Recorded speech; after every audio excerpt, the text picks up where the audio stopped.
সূর্যোদয় আর সূর্যাস্তের বেলাভূমি সমুদ্র সৈকত কুয়াকাটা। প্রতি বছর বর্ষা মৌসুমে বালু ক্ষয়ের ফলে 18 কিলোমিটার দৈর্ঘ্যের এই সৈকতটির প্রস্থ 0 পয়েন্টের কাছাকাছি এসে পৌঁছেছে। সৈকতের মূল পয়েন্টের দুই পাশে 1.5 কিলোমিটার এলাকায় জিও ব্যাগ ফেলে কুয়াকাটাকে রক্ষায় কাজ করছে পানি উন্নয়ন বোর্ড। তবে সৈকতে জিও ব্যাগগুলো এলোমেলোভাবে ছড়িয়ে ছিটিয়ে থাকায় বড় বড় গর্তের সৃষ্টি হয়েছে। এতে প্রায়ই আহত হচ্ছেন পর্যটকেরা। কোথায় যে পা ঢুকে বুঝতে পারতেছি না, এজন্য ভয়তেই নামতেছি না। সৈকত রক্ষায় প্রকল্প হাতে নেওয়া হয়েছে বলে জানান নির্বাহী প্রকৌশলী। জিও ব্যাগ বা আপনাদের জিও টিউবের ফলে পানির সংস্পর্শে আসলে সেখানে শ্যাওলা হওয়ার সম্ভাবনা আছে বা তৈরি হয়, এবং যেহেতু এখানে মানুষজন ওঠানামা করে তাহলে সেখানে একটা অ্যাক্সিডেন্ট বা দুর্ঘটনা ঘটার সম্ভাবনা থাকে।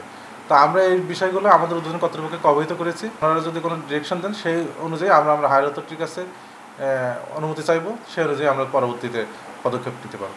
জুলাই ও আগস্ট মাসে কুয়াকাটা সমুদ্র সৈকতে গোসল করতে নেমে জিও টিউবের সঙ্গে আঘাত পেয়ে অন্তত 10 জন আহত হয়েছে।